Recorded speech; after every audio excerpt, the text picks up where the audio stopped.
오늘 이 시간에 우리 함께 보신 말씀 다니엘서 6장 24절부터 28절 마지막 절까지 말씀입니다. 구약성경 1244면입니다.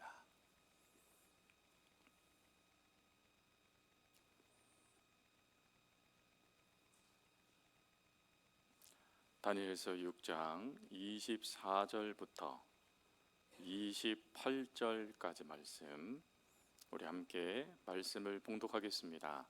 왕이 말하여 다니엘을 참소한 사람들을 끌어오게 하고 그들을 그들의 처자들과 함께 사자굴에 던져 넣게 하였더니 그들이 굴 바닥에 닿기도 전에 사자들이 곧 그들을 움켜서 그 뼈까지도 부서뜨렸더라. 이에 다리오 왕이 온 땅에 있는 모든 백성과 나라들과 언어가 다른 모든 사람들에게 조서를 내려 이르되, 원하건대 너희에게 큰 평강이 있을지어다. 내가 이제 조서를 내리노라. 내 나라 관할 아래에 있는 사람들은 다 다니엘의 하나님 앞에서 떨며 두려워할지니 그는 살아계시는 하나님이시요 영원히 변하지 아니하시며 그의 나라는 멸망하지 아니할 것이요 그의 권세는 무궁할 것이며 그는 구원도 하시며 건져내기도 하시며 하늘에서든지 땅에서든지 이적과 기사를 행하시는 이로써 다니엘을 구원하여 사자의 입에서 벗어나게 하셨음이라 하였더라. 이 다니엘이 다리오의 왕 시대와 바사 사람 고레스 왕의 시대에 형통하였더라. 아멘. 다리오는 다니엘이 사자굴에 빠지지 않기를 진심으로 원했습니다. 그러나 자신이 내린 법을 번복할 수가 없었습니다. 그 이유는 함무라비 법전, 즉 바벨론의 법전의 조항 때문이었습니다. 그 조항의 5조를 보면 내용이 이렇습니다. 만약 판사가 판단을 내려 결정을 내리고 이를 서명에 판결했을 때 나중에 그 판결을 바꾸는 경우에는 판사가 자신이 내렸던 판결을 책임진다. 판결했던 벌금보다 12배를 물어낸다. 그리고 판사를 판사석에서 내쫓고 다시는 판석에 앉히지 않는다. 라는 조항이 5조의 조항이었습니다. 그러니 이 조항에 다리오가 그대로 걸리게 되는 것이죠. 그래서 만약에 그가 내렸던 명령인데 이 명령을 스스로 이것을 무효화시키게 되어지면 벌금 정도가 아니라 판석에 더 이상 앉지 못하게 한다라는 이 조항은 왕에게도 적용되는 조항이었기 때문에 왕의 권한, 그 모든 것도 다 빼앗길 수밖에 없는 상황에 내몰리게 되는 것입니다. 그러니 이러한 상황에 다리오가 어찌할 바를 알지 못했다라고 성경은 이야기하고, 그가 또 하루 동안 끊임없이 다른 방도가 없나 살폈다라고 성경은 이야기를 합니다. 하지만 그 틈을 무리들이 주지 않기 위해서 12절과 12절을 보면 이 무리들이 즉시 왕의 그 조서의 목록을 가지고 왕에게 그 생각할 틈을 주지 않고 파고 들어옵니다. 그래서 왕이 이 법대로 행하도록 만들어버리는 것이죠. 그래서 그 말이 첫 번째로는 금령의 도장을 찍었다, 그리고 사자굴에 넣기로 했다라는 분명한 법의 조항을 이야기하는 것입니다. 그러니 이 조항에 다리오는 어떤 것도 할 수 없다라는 것을 깨닫자 결과적으로 다리오 왕은 사자굴에 던져라 라고 명령을 내리게 된 것입니다. 그러면서 그 명령 가운데 바로 다리오 왕이 다니엘 향해서 이렇게 말하죠. 16절에 내가 항상 섬기는 하나님이 너를 구원하시리라 라고 이야기를 합니다. 이 구원하시다라는 이 단어와 내가 항상 섬기다라는 이 단어는 사실 오늘 읽은 본문에 다리오 왕이 내렸던 조서의 전체적인 내용입니다. 즉 우리가 24절부터 28절을 읽었는데 왜 앞절 13절부터 우리가 12절부터 말씀들을 보기 시작하냐면 그 조서의 중요한 내용들이 바로 앞부분에 나타났던 사건과 말이었고, 그리고 그 결과가 다리오의 선포로 나타났기 때문에 그렇습니다. 그래서 우리가 앞절부터 내용들을 잠깐 살피고 있는 것이죠. 이 16절을 크게 두 부분으로 살필 수 있는데, 하나는 구원하다라는 주제를 가지고 살필 수 있습니다. 여기서 이 네가 항상 섬기는 하나님이 너를 구원하신다라는 이 의미를 종교 개혁자였던 칼빈은 그의 주석에서 이렇게 이 구절을 표현했습니다. 나는 너와 너의 생명을 하나님께 맡긴다. 왜냐하면 너를 구원하는 일은 내 능력에 달리지 않았기 때문이다 라고 번역해 놓았습니다. 여러분, 이 번역을 듣다 보니까 다니엘서를 처음에 강해를 시작할 때 했던 말씀과 연결되죠.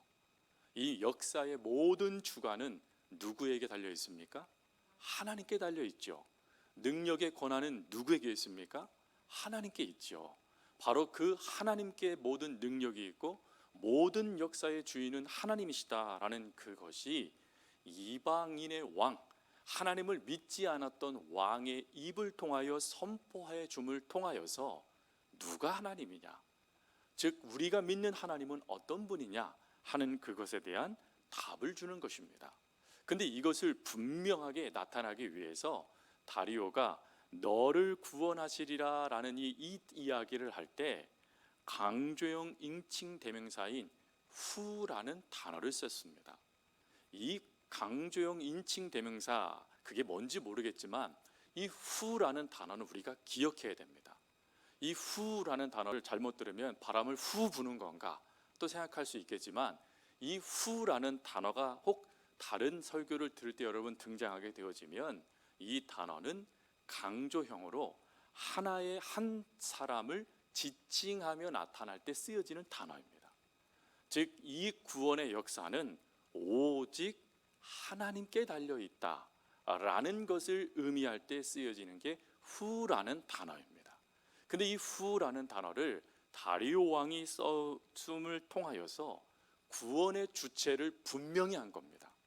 즉 다니엘이 사자굴에서 구원받게 됐을 때 그 구원의 주체는 나 다리오가 아니라 다니엘이 믿고 있는 하나님이 그를 구원하신 것이다 라는 것을 분명히 하기 위해서 이 단어를 사용했다라는 것입니다. 그리고 네가 항상 섬기는 하나님이라는 이 부분을 가지고 또 살펴야 됩니다. 여러분, 다니엘을 향하여 다리오가 네가 항상 섬기는 하나님이라고 이야기를 했습니다. 이 이야기는 무슨 말이냐면 다니엘이 하나님을 어떻게 섬기고 있는지를 내가 알고 있다라는 뜻입니다. 여러분, 지금 다니엘은 어떻게 해서 지금 사자굴에 던져질 운명이 됐습니까? 왕의 조서가 찍힌 줄 알면서도 그가 하나님의 법대로 그가 예루살렘을 향하여 기도하고 그리고 그 모습에 하나님께 집중한 결과였습니다. 근데 그 모습을 다리오 왕이 어리석은 모습으로 보지 않고 믿음의 모습으로 보더라는 것입니다. 즉 이방인의 눈으로 봐도 야, 저 사람 참 하나님 잘 믿고 있네 라고 느껴질 정도로 그게 자신을 위한 화살임을 알면서도 그 믿음, 그 신앙을 한결같이 지키어냈다라는 것을 인정하는 말이 네가 항상 섬기는 하나님이라는 말입니다. 여러분, 우리 그리스도인들에게 있어서 이런 말 우리가 들어야 되지 않겠습니까? 특별히 이 말을 누구에게 들어야 됩니까? 성도들에게 들어야 될까요? 저는 요즘에 무슨 생각을 많이 갖냐면 이러한 말은 가족들에게서 들어야 된다라고 생각합니다. 가족들에게서 우리가 이 말을 듣지 못하고 있다라면 우리의 신앙이 사실 조금 연약해지고 있는 것이죠. 그래서 바라는 것은 우리 사랑하는 성도님들 모두가 다 여러분들의 남편, 여러분들의 아내, 여러분들의 부모님, 여러분들의 자녀를 통하여 야, 엄마가 믿고 있는 하나님, 아빠가 믿고 있는 하나님, 당신이 믿고 있는 하나님, 부모님이 믿고 있는 하나님, 그 하나님이 정말 진짜 하나님입니다 라는 말을 다 들을 수 있는 은혜가 있길 바랍니다. 하나님의 은혜 가운데 그 고백 그대로 하나님은 다니엘을 그 사자굴에서 건지어 내십니다. 이 건지어 내는 그 말씀이 22절에 기록되어져 있는데 22절에 우리가 기억해야 될 것은 무엇이냐면 이는 나의 무죄함이 그 앞에 명백함입니다 라는 구절입니다. 여러분, 다리오 왕이 바벨론의 법전이었던 함무라비 법전의 5조항을 어길 수가 없어서 다니엘을 구원해내지 못했다라고 말씀을 드렸습니다. 그러면 법으로 말미암아 주어진 것이니까 다니엘이 이 건져냄을 하나님의 은혜 가운데 받았단다 할지라도 법에 의하여 내가 무죄하다라는 게 보여져야 되는 것이죠. 즉 건져내도 그가 죄인이다라는 이것이 무효화되지 아니하면 왕의 법령은 여전히 살아있는 것입니다. 여전히 살아있으니 또다시 무리들이 바로 다니엘을 또 고소하여 그 법대로 사자굴에 던지게 할 수 있었다라는 것입니다. 그런데 다니엘은 이 건져냄의 역사를 하나님의 은혜라는 것을 먼저 선언한 다음에 그리고 법조항을 가지고 다니엘에게 이야기를 한 것입니다. 근데 이 법조항이요, 함무라비 법전의 제1조항입니다. 여러분, 한 법전의 제1조항이면 이 법은 엄중하다라는 걸 말하는 것이죠. 바로 그 법조항을 가지고 다니엘이 나는 무죄합니다 라고 이야기하고 있는 거예요. 그럼 1조항이 뭡니까? 그것도 알아야 되잖아요. 1조는 이렇게 되어 있습니다. 만약 어떤 사람이 다른 사람의 범죄를 사형에 처해한다고 고발했는데 그 혐의를 입증하지 못하면 고발한 사람을 사형에 처한다. 그리고 단서 조항을 달아놨는데 무고죄는 반드시 사형으로 그 책임을 묻는다 라고 되어져 있습니다. 지금 다니엘이 사자굴에 던져졌는데 살아났어요. 그러면 이건 뭐라고 생각하냐면 신이 그를 보증하였다라고 생각한다라는 것입니다. 신이 무엇을 보증합니까? 다니엘의 무고를 보증한 것입니다. 다니엘이 죄가 없다라는 것을 신이 증명한 것이죠.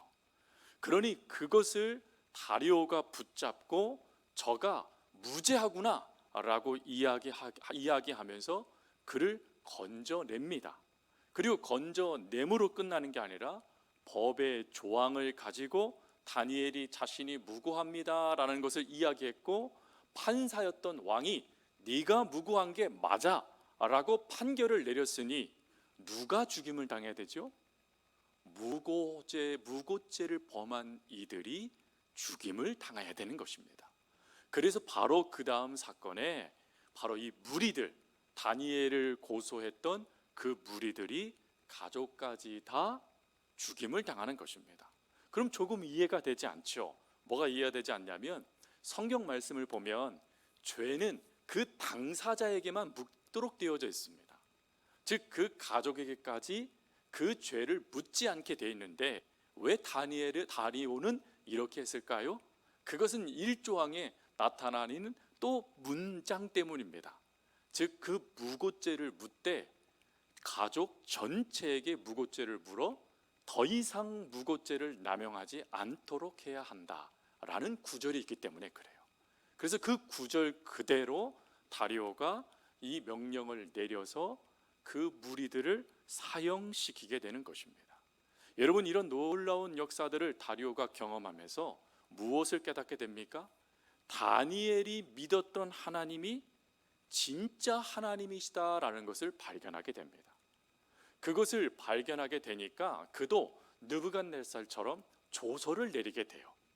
근데 느부갓네살의 조서와 다리오의 조서는 차이점이 있습니다.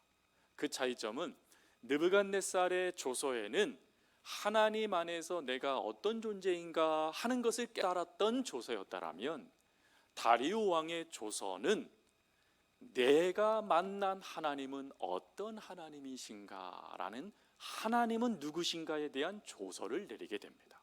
완전히 다르죠. 앞부분은 하나님을 만남을 통해 나는 어떤 존재였는가가 깨달아지는 조서였다라면 뒷부분의 조서는 내가 만난 하나님은 어떤 하나님이시냐 하는 것을 이야기하는 조서입니다.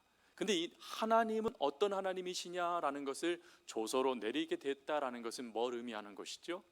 자신들이 믿고 있는 하나님 신보다 다니엘이 믿고 있는 하나님이 더 위대하시다라는 것을 이야기하는 것입니다. 그러면서 다리오는 자신이 깨달았던 그러니까 하나님의 네 모습을 이야기합니다. 그 첫 번째로는 하나님은 살아계신 하나님이시다라고 이야기를 해요.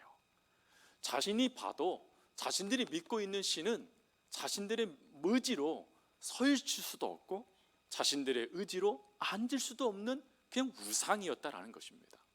또 자기가 보기에도 자신들이 믿고 있는 신은 상상 속에 그려진 그 허무의 신이었다라는 것을 다리오도 알고 있었다라는 것입니다. 그런데 자신이 믿고 있는 하나님 신보다 다니엘이 믿고 있는 하나님은 모든 역사를 아주 세밀하게 살피시고 그리고 그의 백성들을 지키시며 그리고 악과 선을 구별하시며 역사하시는 진짜 살아계시는 판단자 하나님이시라는 것을 다리오가 깨닫게 된 것입니다. 그래서 제일 먼저 언급한 게 26절에 하나님은 살아계신 하나님입니다 라는 것을 제일 먼저 이야기한 것이죠. 그리고 이 살아계신 하나님이다 라는 이 구절을 원의미는 바로 그분이 살아계신 하나님이다 라는 뜻입니다. 즉 하나님 외에는 살아계신 신이 없다라는 것을 이야기하는 거예요. 그리고 두 번째가 영원불변하신 하나님이라고 이야기합니다. 이 영원불변하신 하나님이라는 이 원의미는 그는 영원토록 경고하시다라는 의미입니다. 이 이야기는 그 하나님의 존엄, 그 하나님의 위상을 흔들 수 있는 자가 아무도 없다라는 걸 말하는 것입니다. 심지어 왕인 자신조차도 말입니다. 왕인 자신조차도 감히 하나님을 대적할 수도 없고 그 하나님의 자리를 차지할 수도 없다라는 것입니다. 그분은 위대하신 분이시기에 나는 그분의 종받게 되지 않는다라는 것을 이야기하는 게 두 번째 하나님이에요. 그리고 세 번째 하나님은 하나님의 나라는 멸망하지 않는다라는 것입니다. 왜 이 세 번째가 중요할까요? 그것은 이 무리들이 이 다니엘을 고소할 때 뭐라고 얘기했죠? 포로로 잡아온 그 유대인이라고 얘기했지 않습니까? 포로로 잡아오다라는 이것은 단지 포로를 이야기한 게 아니라 우리가 믿는 신이 더 위대합니다라는 걸 말하는 것입니다. 왜 그러냐면 고대 중동 사회는 전쟁은 신들의 전쟁이었기 때문에 그렇습니다. 그래서 내가 포로가 된다라는 것은 단지 내가 자유인에서 포로가 된다는 걸 뜻하는 게 아니라 내가 믿는 신이 상대방의 신에게 졌다라는 것을 말하는 것입니다. 근데 다리오가 깨닫게 된 거예요. 뭘 깨달으냐면 그 신이 무능해서 진 게 아니었다는 걸 깨닫게 된 것입니다. 오히려 그 신이 자신들이 믿고 있는 신보다 더 위대하고 막강하며 그 권한과 권력이 더 위대하고 전능하다는 것을 깨닫게 된 것입니다. 그래서 다니엘이 믿고 있는 하나님은 우리가 믿고 있는 신이 이긴 하나님이 아니라 우리가 믿고 있는 신을 뛰어넘는 하나님이시다라는 것을 이야기하고자 멸망치 않는 나라를 갖고 계신 하나님이라고 이야기를 한 것입니다. 그리고 마지막 네 번째가 하나님의 권세는 무궁하시다라고 이야기를 합니다. 여기서 이 권세가 무궁하시다라는 이 원의미는 그리고 그분의 주권은 끝까지라는 단어입니다. 여기서 이 끝이라는 이 단어는 한계를 이야기하는 것이 아니라 영원을 이야기하는 것이죠. 즉 하나님의 주권은 과거나 오늘이나 내일이나 할 것 없이 영원토록 그 한계를 넘어서 역사하시는 주권자이시다라는 걸 말하는 것입니다. 그가 이렇게 깨달은 이유가 무엇입니까? 바로 사자굴이죠. 사자굴. 여러분 사자굴의 그 역사를 보면 다니엘을 집어 던졌지 않습니까? 다니엘을 문 열고 감옥에 이렇게 고이 모셔놓은 게 아닙니다. 성경 말씀에 보면 던졌다라고 되어져 있습니다. 왜 그러냐면 감옥이 지하에 있었기 때문에 그렇죠. 지하에 있었기 때문에 위에서 그 죄수를 던져 넣는 것입니다. 근데 다니엘은 던져 넣었을 때 하나님이 지키셨답니다. 상처가 나지 않았대요. 뭘 의미하는 것이죠? 떨어질 때부터 하나님이 보호하셨다는 걸 말씀하시는 겁니다. 근데 대적은 어떻습니까? 떨어지기 전에 뼈까지 꺾였다라고 되어져 있습니다. 그 역사를 보면서 정말 다니엘이 믿고 있는 하나님은 주권자 하나님, 그 뜻하신 대로 모든 것을 이루어 가시는 분이시구나, 정확하게 그 모든 걸음을 이끄시는 분이시구나 하는 것을 다리오, 이방 나라의 왕이었던 다리오가 깨달았다라는 것입니다. 이것을 깨닫게 되어지니까 비로소 다니엘의 삶 속에 주어졌던 하나님의 역사가 보이는 거예요. 그 역사가 무엇이었을까요? 그 역사가 바로 27절부터 나와 있는 역사입니다. 그 역사를 보면 뭐라고 되어 있냐면 이렇게 다리오가 이야기를 합니다. 하나님은 구원도 하시고 건져내기도 하시며 이적과 기사를 행하시고 벗어나게 해주시는 능력의 하나님이시다. 이게 다니엘이 경험했던 하나님이에요. 여러분, 다니엘을 하나님이 구원해내셨어요. 그 구원해내심이 바로 총리까지 될 정도의 역사이죠. 또한 하나님은 건져내셨습니다. 무엇에서 건져내셨죠? 악한 역사들, 다니엘을 무너뜨리는 수많은 술책들을 그 어려움 속에서 하나님이 건져내셨죠. 더군다나 다니엘에게 이적과 기사를 하나님 허락하셨습니다. 물론 그가 손을 들고 또 지팡이를 들어서 역사를 일으킨 건 아니에요. 하지만 다니엘은 하나님의 뜻을 깨닫고 전해주는 하나님의 사람이 됐다라는 것입니다. 그리고 마지막 벗어나게 해주었다. 사자굴일지라도, 즉 생명의 위협을 당하는 장소일지라도 하나님은 그를 구원해내시는 하나님이 맞더라라는 것입니다. 여러분, 이 은혜를 다리오가 깨닫게 되어지니 이 다음의 역사는 고레스로 넘어가게 되어지는데, 그 고레스까지 넘어갈 때 어떤 말로 다니엘의 이야기를 마무리하냐면 형통했다라는 이야기로 마무리합니다. 그럼 뭘 의미하죠? 다리오가 이 사건 이후로 하나님을 믿었다라는 것을 말하는 것입니다. 믿으니 내 곁에 두고 싶은 거예요. 여러분, 믿음 좋은 성도들은 어느 곳에 가든지 눈에 보일 수밖에 없습니다. 왜 그렇지요? 하나님이 함께 하시거든요.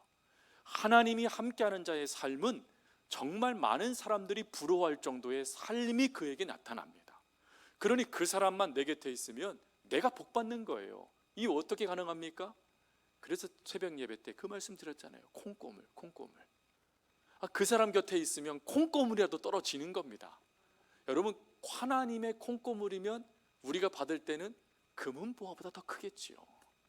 그 은혜를 알기에 다리오가 옆에 두고 그 은혜를 알기에 고레스가 다니엘을 옆에 두는 것입니다. 저는 우리 사랑하는 성도님들이 그런 존귀한 자들이 되었으면 좋겠습니다. 그러기 위해서 다른 것 없어요. 하나님 잘 믿으시면 돼요. 우리가 하나님만 잘 믿어도 존귀한 자들이 됩니다. 하나님만 잘 믿어도 하나님은 어느 순간이든 다니엘에게 허락하셨던 이 은혜를 우리들에게도 허락하실 거고, 그리고 우리의 결론도 형통하였더라 라는 시대를 초월하는 복을 받아 누리게 되실 겁니다. 그 역사가 사랑하는 성도들 삶 가운데 가득하기를 주님의 이름으로 부탁드립니다.